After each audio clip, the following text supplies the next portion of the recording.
जय श्री कृष्ण। स्वागत है आपका साथी त्रिशला के साथ। कैसे हैं आप लोग, कैसे हैं घर में सब, जरूर बताइएगा। आज मैं आपसे चर्चा करने आई हूं एक बहुत अजीब सी बात की। क्या होता है कि जब हमें किसी चीज का ज्ञान नहीं होता, जब हमें किसी चीज के बारे में पता नहीं होता, तो हम अपने आप कुछ चीजों की कल्पना कर लेते हैं। जैसे अगर घर में कुछ खराब हो रहा हो, घर में कलह बढ़ रहे हों, या घर के अंदर आर्थिक स्थितियां बहुत ज़्यादा डाउन हो रही हों, तो स्त्रियां क्या सोचती हैं, कहीं मेरे घर में किसी की नज़र तो नहीं लग गई, कहीं मेरे घर के अंदर किसी ने कुछ कर तो नहीं दिया, कहीं ऐसा तो नहीं है कि किसी व्यक्ति के द्वारा मेरे घर में कुछ छोड़ दिया गया हो। सवाल तो बहुत अजीब सा होता है, लेकिन उत्तर तो चाहिए साहब। नहीं मिलेगा तो मन में व्याकुलता रहेगी, और अगर ऐसा है तो इसे ठीक कैसे किया जा सकता है, ये सबसे बड़ा प्रश्न उठ जाता है। इसी तरीके से जब पति पत्नी के रिश्ते में कोई खटास आने लगती है, या जब पति पत्नी के बीच में सब कुछ अच्छा चलते चलते अचानक से सब खराब होने लगता है, कहीं ग्रह तो खराब नहीं हो गए। अच्छा, हमने YouTube पे त्रिशला माँ को सुन लिया, त्रिशला माँ के साथ साथ और भी 2-4 लोगों को सुन लिया। उन्होंने बताया कि अगर गुरु खराब होगा तो हमारा गृहस्थ जीवन खराब हो जाएगा, अगर मंगल खराब होगा तो हमारे जीवन के अंदर दंगल हो जाएगा, शनि खराब होगा तो दिक्कतें हो जाएंगी। अब भाई पता कैसे करें कि ये ग्रह खराब कर रहे हैं, या कुछ और क्रिया हो गई है, या ये सिर्फ हमारी अपनी मिसअंडरस्टैंडिंग के कारण चीज़ें खराब हो रही हैं। बच्चे पढ़ नहीं रहे, बच्चे अचानक से बहुत ज़्यादा हुड़दंग करने लगे हैं, तो भी सेम क्वेश्चन उत्पन्न होता है। ऐसे ही अनगिनत सवाल होते हैं जिनका हमारे पास कोई जवाब नहीं है, बस हमारी इमेजिनेशंस होती हैं, हमारी कल्पनाएं होती हैं, जिसके अंतर्गत हम बहुत सारी चीज़ों को सोच लेते हैं और उसके अकॉर्डिंग उपाय करने लगते हैं। अब एक बात बताइए, उपाय कर रहे हैं, बहुत अच्छी बात है, लेकिन अगर आपकी कुंडली के अंदर राहु खराब नहीं है, राहु केवल कमजोर है, कोई भी ग्रह, मैं एक एग्जाम्पल दे रही हूं, सूर्य भी हो सकते हैं, चंद्र भी हो सकते हैं, मंगल भी हो सकते हैं, बुध भी हो सकते हैं, कोई भी ग्रह हो सकते हैं, वो खराब नहीं है, वो कमजोर है। और आपने क्या करना चालू किया, खराब ग्रह का उपाय करना चालू कर दिया। उसे थोड़ा सा बल चाहिए था, वो थोड़ा कमजोर हो गया था, उसे विटामिन्स चाहिए थे। आपने क्या किया, आपने तो उसे उठाकर सीधा बाहर रख दिया कि तुम तो खराब हो गए हो, बाहर जाओ।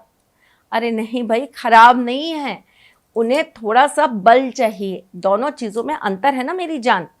अब आप समझो, अगर ये सारी की सारी चीजें अज्ञानता में आपने कर ली, तो इसका रिजल्ट और ज्यादा विनाशक हो जाता है।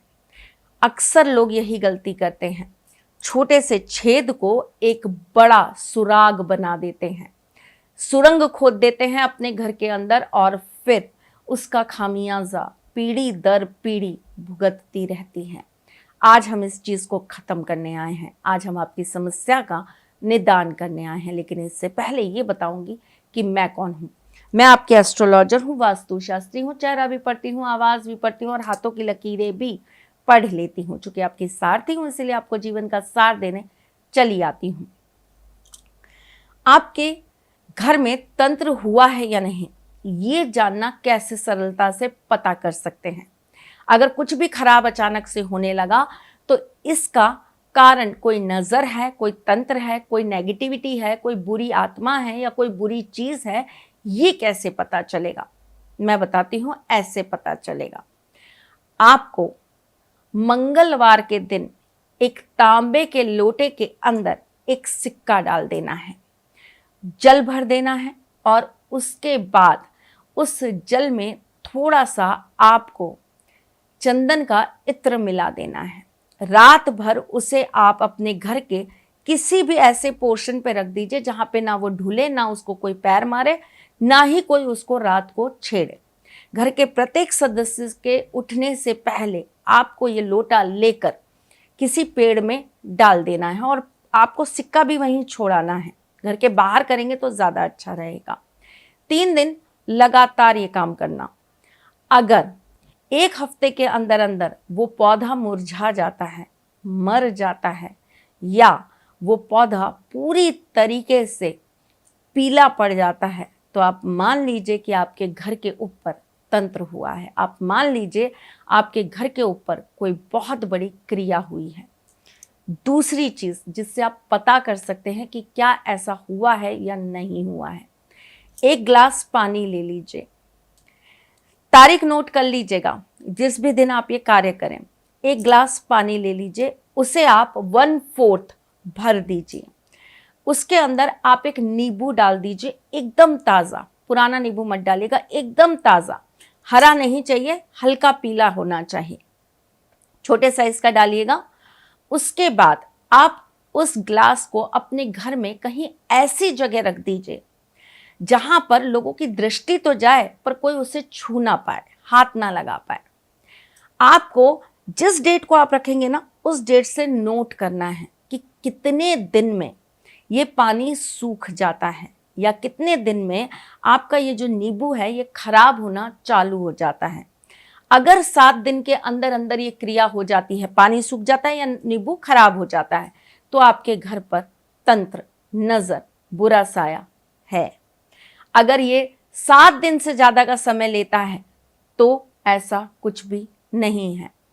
तीसरा सरल उपाय जिससे आप पता कर सकते हैं कि क्या आपके घर पर कोई ऐसी चीज़ हुई है, एक वाइट पेपर ले लीजिए, उसके ऊपर रोली से त्रिभुज बना लीजिए, त्रिकोण, उसके अंदर लिखिए हुम फट, उसके ऊपर 1 मुट्ठी काले तिल रख दीजिए, एक दीपक जलाइए, सरसों के तेल का एक दीपक जलाइए, और ये क्रिया आपके घर की साउथ डायरेक्शन में करिए।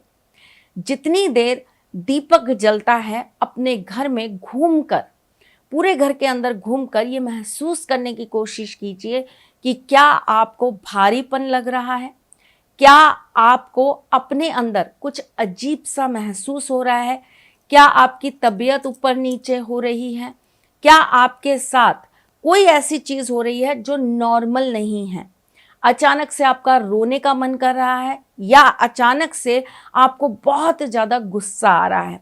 किसी को बोलकर ये क्रिया करिएगा। अगर आपके साथ कुछ ज़्यादा दिक्कत हो तो तुरंत प्रभाव से ये सारा सामान उठा के घर के बाहर करवा दीजिए, चाहे दीपक जल भी रहा हो तब भी बाहर करवा दीजिएगा। ये क्रिया शनिवार को शाम को 7 बजे के बाद करिए।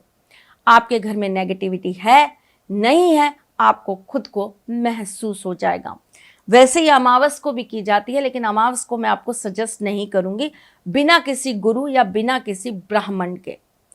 अब आती है बात पति पत्नी के बीच के संबंधों में कोई ग्रह क्या सच में तांडव कर रहा है, तो इसका एक बहुत सरल उपाय बताती हूं। 7 दिन तक, शनिवार से चालू करिए, चाहे रविवार से चालू करिए, चाहे सोमवार से चालू करिए, वार अपने आप चुन लीजिए। 7 दिन तक 7 अलग अलग तरह का अनाज आप किसी पक्षी को खिलाना चालू कर दीजिए। पक्षी भी अलग अलग हो सकते हैं जी, कोई जरूरी नहीं है कि रोज चिड़िया को, रोज कबूतर को, रोज कौओं को, नहीं, अलग अलग पक्षियों को अलग अलग तरह के 7 अनाज आपको 7 दिन तक खिलाने हैं। अगर 7 दिन के बाद आप दोनों के बीच के संबंध मधुर हो जाते हैं, पहले से बेटर होने लगते हैं, तो ग्रहों की वजह से आपकी गृहस्थी पर कहीं ना कहीं दिक्कत आ रही है। अगर नहीं होते हैं तो इसका मतलब आपके गृहस्थ जीवन पर किसी का साया तो आ गया है। आज मैंने आपको बहुत आसान टेक्निक बताई है, बिना किसी ज्योतिषी, बिना किसी एस्ट्रोलॉजर के यहाँ जाकर अपने मन के भ्रमों को दूर करने की। जरूर आजमाना और इसका जो भी रिजल्ट आए मुझे जरूर बताना। मैं फिर आती हूँ कुछ नया, कुछ अलग, कुछ अद्भुत लेकर। तब तक के लिए मुस्कुराते रहिएगा, रिश्तों में मजबूती बना के रखिएगा, अपने साथी के साथ यूं जुड़े रहिएगा, प्यार देते रहिएगा, प्यार लेते रहिएगा, ख्याल रखिएगा अपना और उनका जिनसे आप प्यार करते हैं। मैं जल्द आपसे मिलने आऊंगी, तब तक के लिए जय श्री कृष्ण। सारथी मां त्रिशला ज्योतिष के क्षेत्र में विश्व विख्यात नाम है। ज्योतिष शास्त्र में PhD माँ त्रिशला पिछले 22 वर्षों से ज्योतिष की सभी परंपरागत विधाओं के साथ साथ अनेक दुर्लभ गुण विधाओं जैसे परछाई एवं नव्स के अध्ययन से अपनी सटीक भविष्यवाणी और पूर्वानुमान के लिए विख्यात हैं। अपने उपायों द्वारा लाखों लोगों का जीवन संवार चुकी माँ त्रिशला लगातार 2016 से ज्योतिष विभूषण अवार्ड प्राप्त कर रही हैं। साल 2018 में उन्हें उत्तराखंड के मुख्यमंत्री त्रिवेंद्र सिंह रावत ने ज्योतिष विभूषण अवार्ड से सम्मानित किया था और साल 2016 में उन्हें राजस्थान में बेस्ट एस्ट्रोलॉजर के अवार्ड से नवाजा जा चुका है।